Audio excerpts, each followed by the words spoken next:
Hey, Yetta, we've got lots of yard. Let's get a pool. Not so quick, Ken. Moving forward with the Dekker Team. Moving forward together with the Dekker Team. We are thrilled that we've been able to create for you free access to over 653 Life's Inside Track episodes, where we share insider tips, making house home, how to get the most out of your space, your house, and really your life. And the great news is you can get access to them from home, from the office, or on the go. We're going to explore. We're going to go on an exploration of how to protect your money when you're investing in real estate at a foundational level. And when you say investing, maybe some of the listeners are closing their ears because they're thinking they're not investors. When you buy a house, you are an investor. In real estate. You're investing your money in real estate, whether you live in it or not. Right. Or whether you live in part of it or all of it. So we're going to look at zoning. Okay. Bylaws and restrictive covenants. Yes. We've been talking about them already, and we've shared what they are, and they're three different layers of concern. Yeah. Yeah, the zoning, the bylaws, and then the restrictive covenants. 3 layers and then if you're anywhere near water, you probably have Rideau Valley Conservation to worry about as well. Right, absolutely. That's a whole nother show. Another that we've done shows on that. We'll do another. And you're right. If you're on water, and that's actually part of our issue, isn't it? For a pool? Yes. Yeah, for a pool. Yeah. So that's why I said not so quick. And if you're listening to segment A, you already know the answer. It'll be near impossible for us to put one in, even though we're on over an acre. So your size of your land doesn't always give it away. Other people are in subdivisions where the restricted covenants that are with a particular subdivision, that's kind of the smallest area of legislation, goes to the... It's usually rules that are set by the original developer. Right. Restrictive covenants can cover things like the minimum size of square footage. It can cover the style of home. It can cover the exterior finishes that are not allowed or are allowed. Right. Right. So most of the things are covered when you're at time of construction. However, there are some that continue to run with the land and apply after the fact. Like heights of fences, types of fences. Do they have to be a natural fence or can they be a plastic fence? That is in some covenants. Whether you can have pools or not, what type of pool you can have, what size of shed you can build may be in excess of what is in the bylaws or the zoning. Yeah. Like more restrictive, I guess is what we're saying. And there's some subdivisions you can't put a pool in at all. Correct. Whether you can park a school bus in your laneway, what size of commercial vehicle, can you even have a commercial vehicle in your laneway, right? Even storing a boat in your laneway. Yeah. Some restricted covenants prohibit that. So it's just good to know, and you're going to get access to those generally from your lawyer. Yeah, and your realtor. Your realtor is a great source for finding these things out.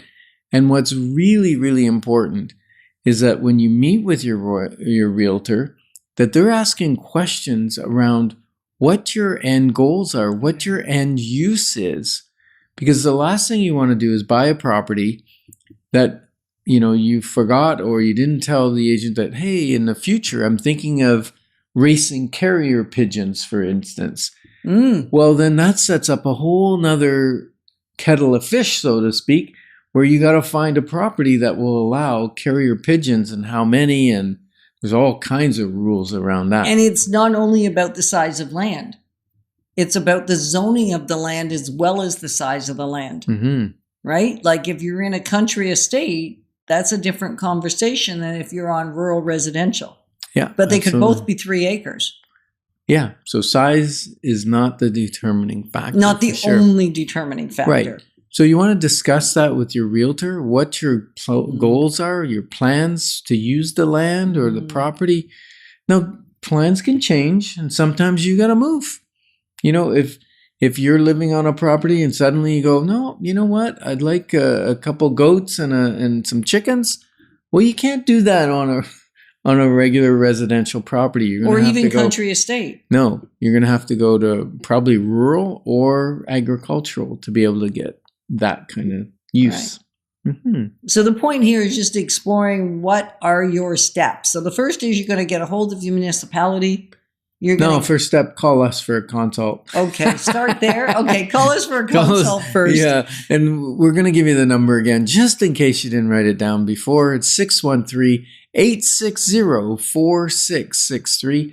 Give us a call. Leave us a message if we don't answer as to what you're looking for. I know it's not common anymore. Young people don't like leaving messages. But please leave us a message. Your call is really important to us, and we will return it. And what it actually does is if you leave a detailed message, it gives us time to do a little bit of research and make sure when we call you back, we have some of the valid information that you're looking for. Yeah, and if you prefer to send an email because, the phone isn't your thing, you can give us an email together@dekkerteam.com. And in the subject, be as specific as you can so that we can quickly assess that and then help you get the answers you deserve. Yeah, and then after that, the lawyers are great. Like sometimes we just can't find restrictive covenants, They were, when I started in the industry in the 80s, the restrictive covenants almost always moved as part of the real estate process. Yeah, they were. Some of them were attached to the actual agreement Well, in new of sale. construction, they were always attached for sure, and still would be. And some of them had a today. clause in there that said it had to be attached to any future sales agreement. But many of them aren't. And so it's the lawyer that's going to discover what the restrictive covenants that are registered on the title of the property. Right. And they matter before you actually firm up, or maybe even before you put an offer in. So there is some due diligence to do to get the answers off the restricted covenants, depending on what it is you want to do. If you just want to move into your house and live in it, and you're not concerned about fences, and you're not concerned about pools, and you're not concerned about external buildings that you might or might not want to put on your property, then maybe they're not. But even what type of trees you want to plant, some restricted covenants stipulate what can and can't be planted on your property. That is true. Now, if you're thinking, wow, this sounds very complex, and what if I make a mistake?